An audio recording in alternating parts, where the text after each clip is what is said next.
Juriste s'étire depuis 3 mois et elle a des conséquences importantes pour 5000 personnes au Québec qui attendent un jugement. Parmi eux, Tania Saint-Arnaud, qui a été sauvagement agressée à l'acide par son ex-conjoint.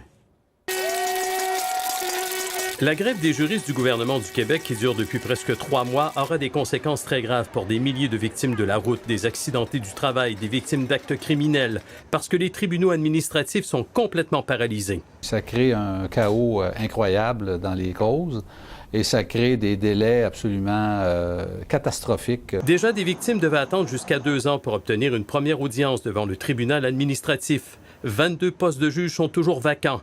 La grève des avocats du gouvernement fait maintenant en sorte que toutes les causes sont systématiquement reportées. On parle d'environ 5000 remises qui ont été accordées. Au niveau des dossiers qui touchent la CNESST, c'est plus de 1000 dossiers. À la SAC, c'est près de 500 dossiers.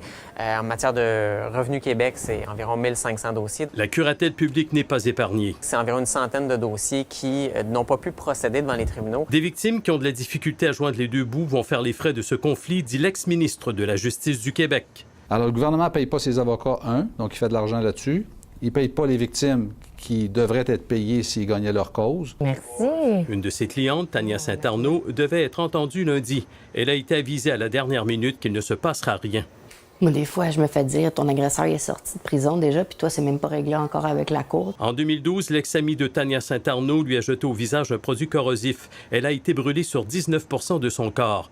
L'ex-coiffeuse et mère de 2 enfants n'a pas pu recommencer à travailler. Il y a beaucoup de stress que je vis que je connaissais pas avant. L'IVAC, l'indemnisation des victimes d'actes criminels, lui verse 80 % du salaire minimum. Elle conteste, mais ne peut pas être entendue à cause de la grève. On n'arrive pas avec ce montant-là. La ministre ne commande pas. Selon Marc Bellemare, le Conseil du Trésor du gouvernement du Québec, qui a le mandat de négocier, a tout intérêt à ne pas régler ce conflit parce qu'il économise des millions et des millions de dollars. J'accuse la ministre de la Justice de s'enrichir sur le dos des victimes qu'elle refuse de payer. Harold Gagné, TVA Nouvelles, Montréal.